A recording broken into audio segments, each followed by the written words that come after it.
The galaxy had always watched, fascinated by its vast expanse, its endless stars, and its even more endless conflicts. But in this vast sea of star systems, there was one planet, one empire, that commanded the most attention. It wasn't because of its wealth or its might, but because of its ruler, Princess Zara. She was an alien, unlike any other. The powerful leader of a civilization that spanned countless worlds. Zara had seen more war, more struggle, more suffering than most could ever imagine. Yet, she had the strength to hold it all together, or so everyone thought. The truth was that Zara was as much a prisoner of her position as she was a ruler. Her empire was at war with forces that could not be defeated by diplomacy alone. Every decision she made was scrutinized, and every move she made could tip the scales of power in the galaxy. Yet she carried the burden alone. She was the target of endless attention, manipulation, and praise, and in all of it, she stood alone. She couldn't even trust her own advisors, who all seemed to have hidden agendas. In the end, it was only her and the vast loneliness of the throne room that she could rely on. But even the most hardened rulers could not remain untouched by the world around them forever. Zara was no different. Despite her cold exterior and her unflinching command, she had moments, small, quiet moments, where she simply longed for a kind word, a simple conversation without ulterior motives. It was on one such evening that Captain Declan Ray made his move. Declan was not someone who anyone expected to be a part of Zara's world. A human, far removed from the politics of galactic empires. His only allegiance was to his crew. His ship, a small, rugged vessel, had seen better days, but it still worked. For the most part, that was all Declan needed. He had lived through a lifetime of battles and loss, and yet he carried no bitterness. He carried no ambition to conquer or to rule. What he wanted was peace. What he wanted was something genuine. And that was why he had come. Zara had been on the diplomatic circuit for months, meeting with leaders and warlords, trying to find a way to broker peace. But there was no peace to be had. Her empire was fractured, and the rebels would never stop until they had overthrown her. She could feel it in her bones. Every time she sat in the royal hall, surrounded by her counselors, the weight of the galaxy bore down on her. Her empire was a beast, and she was its reluctant keeper.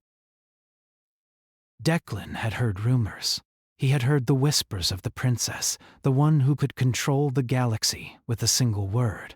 But he knew better than to believe in rumors. What he saw in Zara was something much more human. He saw a woman trapped in a role she never asked for, a leader carrying a weight far heavier than she should have to bear. His ship had been docked near the outer rim for a resupply.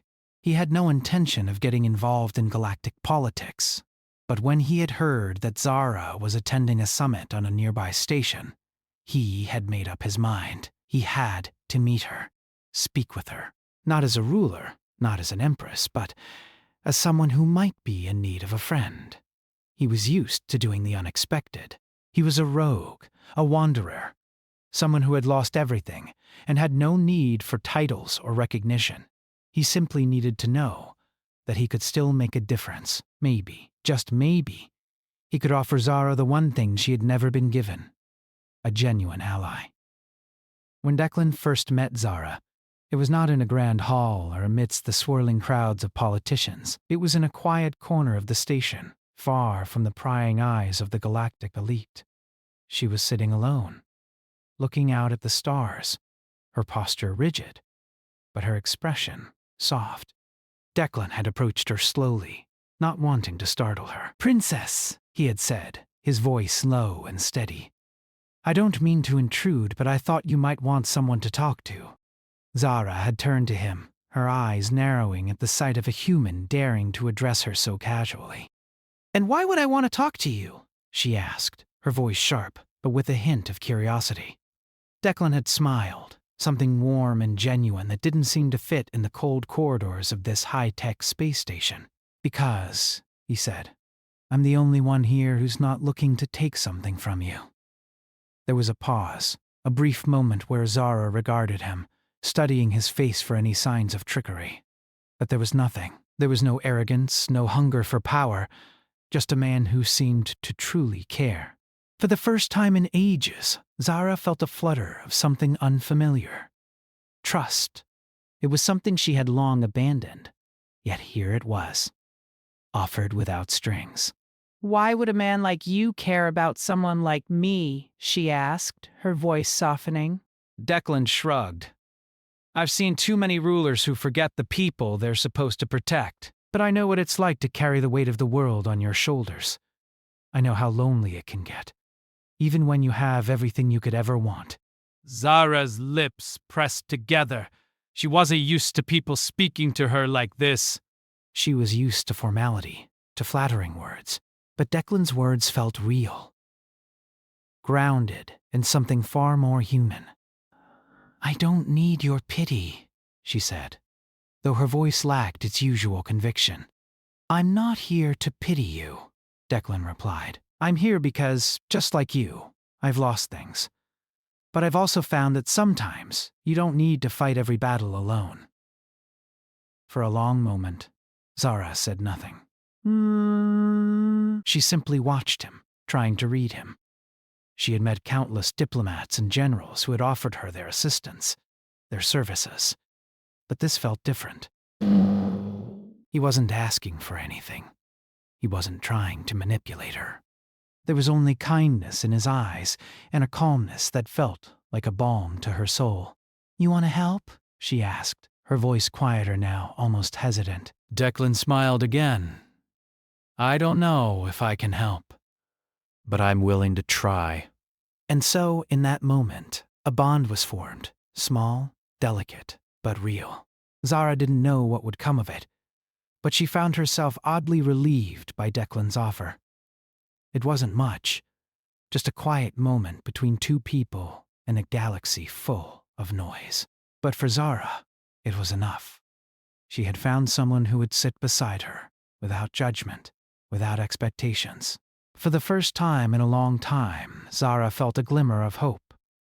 As the station buzzed with the usual hum of diplomacy and power plays, Zara and Declan sat together, watching the stars. In that moment, the universe seemed a little less lonely, and that, she realized, was something worth fighting for.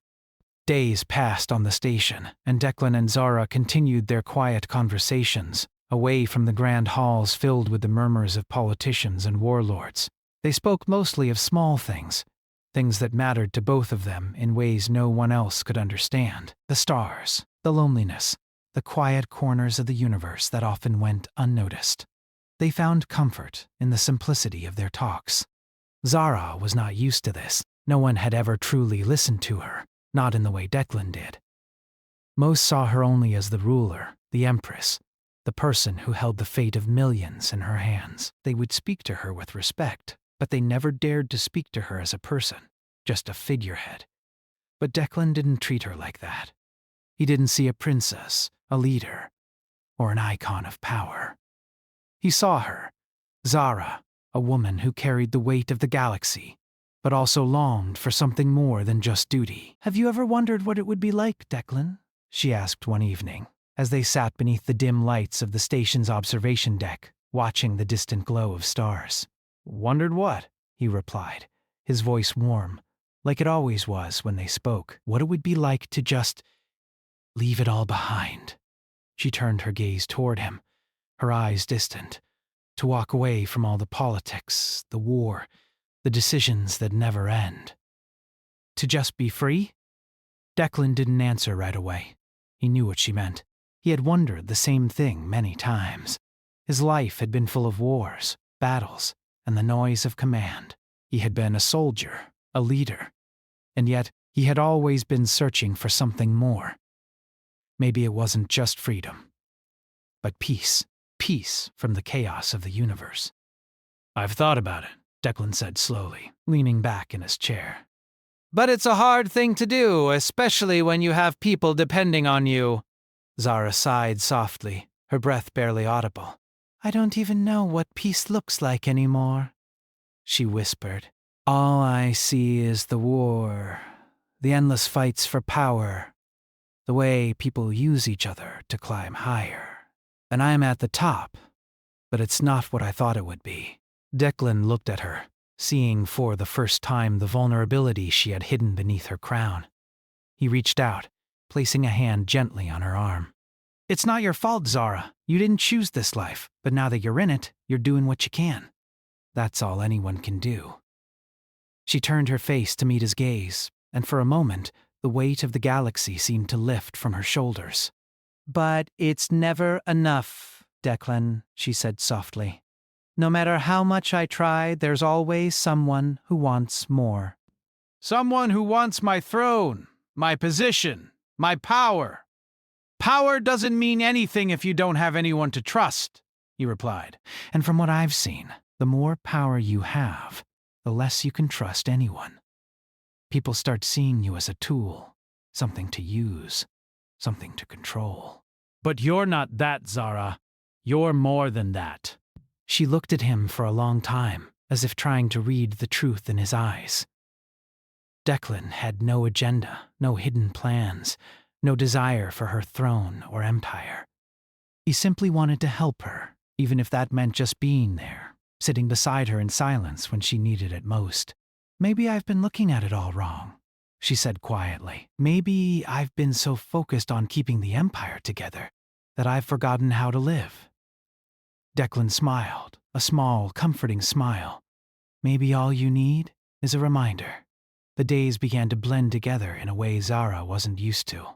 Each day, Declan would meet her in the quiet corners of the station, away from the eyes of diplomats and generals, and they would talk. Sometimes they spoke of their pasts, of things that had shaped them, of losses that had left marks too deep to forget. Other times, they simply sat in silence, watching the stars. No words were needed. The silence was enough. It was a kind of peace they both longed for, and in each other's company, they found it. But not all was calm in the galaxy. News from the Outer Rim had reached the station. A rebellion was growing stronger, and the factions fighting for control of Zara's empire were gaining ground. Her generals were calling for action, pushing for military responses, while her advisors pleaded for negotiations. But Zara couldn't shake the feeling that the galaxy had already decided her fate long ago. It was just a matter of time before someone would force her hand, either by violence or diplomacy. Declan could see the change in her, the shift from the guarded leader to someone who was finally beginning to understand what it meant to live for herself. But he knew that she was still tethered to the throne, to the empire, to a duty that had been placed upon her shoulders since the day she was born. He could see the internal conflict in her, the weight of the decisions she had to make, and he hated that there was nothing he could do to change it. One evening, as they sat together, the tension in the air was thick. The reports from the Outer Rim were becoming more dire, and it was clear that war was coming, whether Zara wanted it or not. Her advisors were demanding action, pushing her to take control before things escalated further. But Zara's mind was elsewhere. Her thoughts kept returning to the conversation she had with Declan, to the simple peace they had shared in the quiet moments. Declan, she said, her voice softer than usual. What would you do if you were me? He looked at her, considering her question carefully. He wasn't a diplomat. He wasn't a ruler. He didn't have the burden of millions of lives weighing on him. But he did know what it was like to feel trapped, to be caught between the past and the future, between what was expected of him and what he truly wanted. I would do what felt right for me, he said slowly. Not for the Empire. Not for anyone else. But for myself. Because in the end, that's all you can control. Zara looked at him, her heart heavy with the knowledge that his words, simple as they were, held a truth she had long ignored. She had spent so long focusing on the Empire, on the expectations placed upon her, that she had forgotten how to listen to herself, to trust her own instincts. Declan was right. She couldn't control the galaxy, and she couldn't control the people around her, but she could control what she chose to do next. I don't know if I'm ready, she admitted, her voice barely a whisper. You don't have to be ready, Declan said gently. You just have to decide, and no matter what you choose, you're not alone. Zara turned her gaze to the stars once more, as if searching for an answer in their endless light. She didn't have all the answers, and she didn't know what the future would bring. But in that moment, she felt a sense of calm she hadn't felt in years. The universe was vast and full of uncertainty, but for the first time in a long time, she didn't feel like she had to face it alone. And maybe, just maybe, that was enough. The calm that Zara and Declan had found did not last. The galaxy, as always, had its own plans. The station shook one morning as warning lights flashed across the wide halls. The soft hum of quiet conversations was replaced by sharp alarms and hurried footsteps. News spread fast through every level of the station. The rebellion on the Outer Rim had made its move. Several border systems had fallen, and a fleet was moving toward one of Zara's most important worlds. Zara stood in the center of the command chamber, surrounded by her generals and advisors. Large star maps floated in the air, showing glowing lines of enemy ships cutting through space like dark rivers. The faces around her were tense, filled with fear and anger. They're not waiting anymore, one of the generals said. They are testing your strength. If we do not respond now, they will believe you are weak. Zara listened, but her thoughts were heavy. Every choice in front of her led to loss. If she sent her fleets, thousands would suffer. If she waited, her people would lose hope. The weight of her crown felt heavier than ever before. Declan stood at the edge of the room, silent. He was not part of her council, not a general, not a leader of any great power. He was just a human who had found his way into the heart of a galactic storm.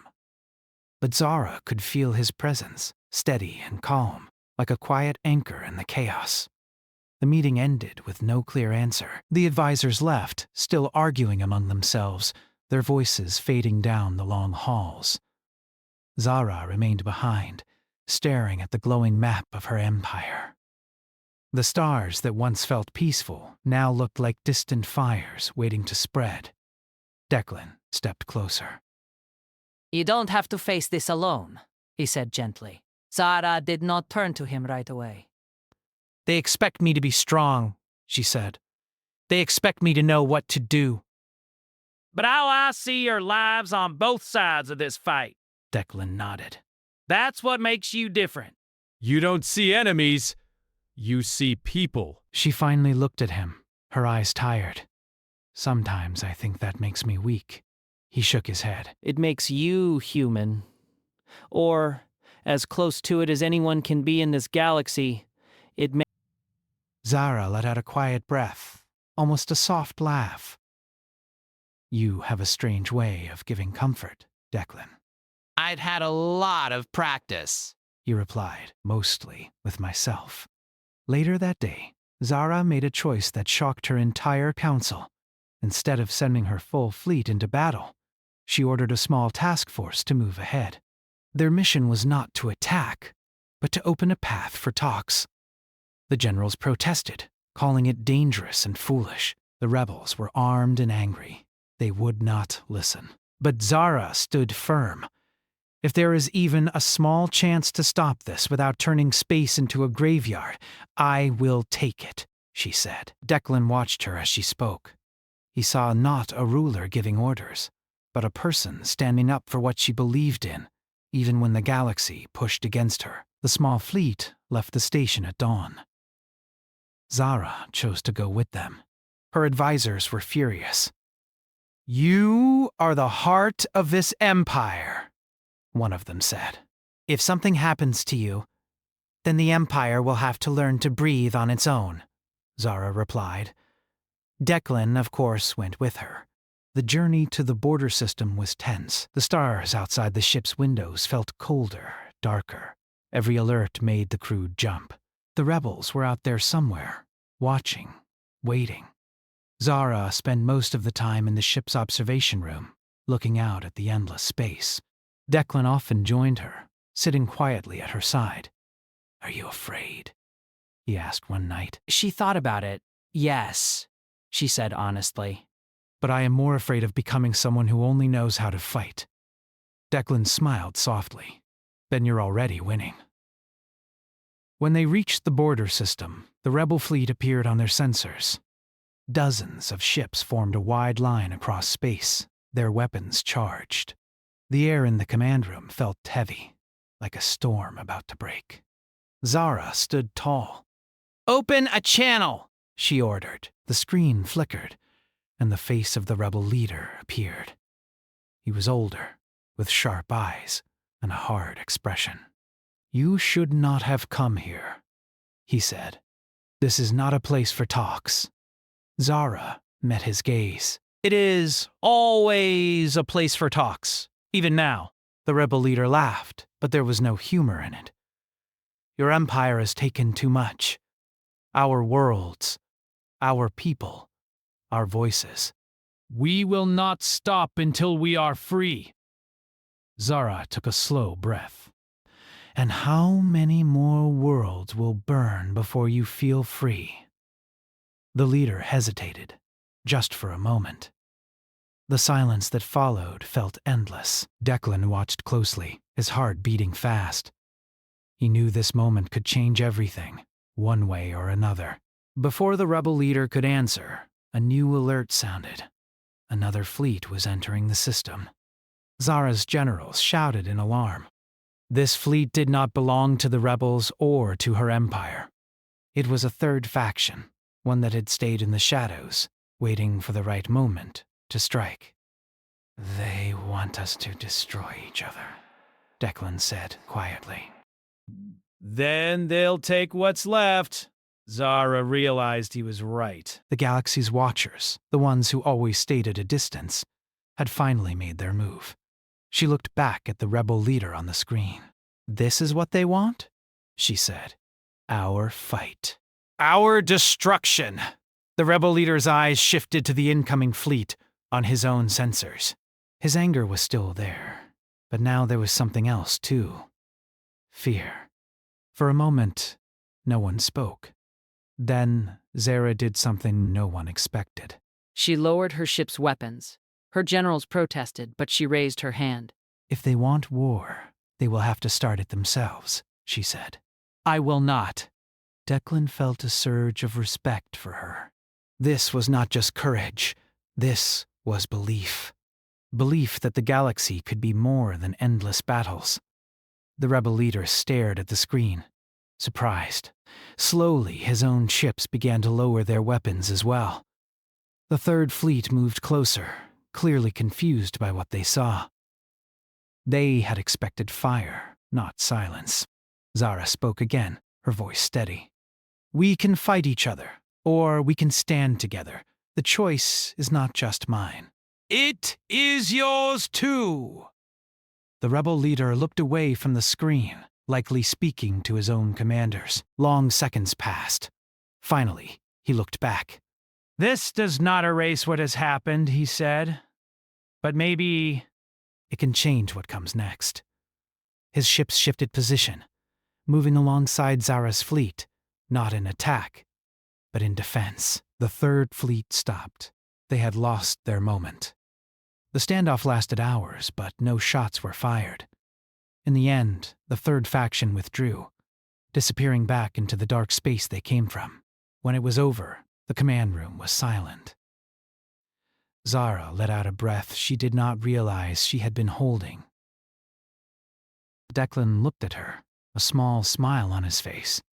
"You did it," he said. "We did it," she corrected softly. The return to the station was different. The air felt lighter. The news spread quickly across the empire. For the first time in a long time, a conflict had ended without a battle. But not everyone was happy. Some of Zara's advisors saw her actions as weakness. They whispered behind closed doors, questioning her leadership, her choices, her connection to the human who always stood at her side. Zara could feel the tension growing again, this time from within her own halls. One evening, as she and Declan sat together, she finally spoke, her fear. "They don't trust me anymore." Declan looked at her. Do you trust yourself? She thought about the moment she lowered her weapons, about the silence in space, about the rebel ships moving to stand beside her. I think, for the first time, I do. He nodded. That's what matters. But deep inside, Zara knew the galaxy was not done testing her. Peace, even small peace, always came with a price. And the closer she grew to Declan, the more she felt that something was coming. Something that would force her to choose between her empire and the one person who had truly seen her for who she was. As they sat together under the quiet glow of distant stars, neither of them spoke. They did not need to. The universe was still vast, still uncertain. But in that moment, they faced it, side by side. And whatever came next, they would face it together.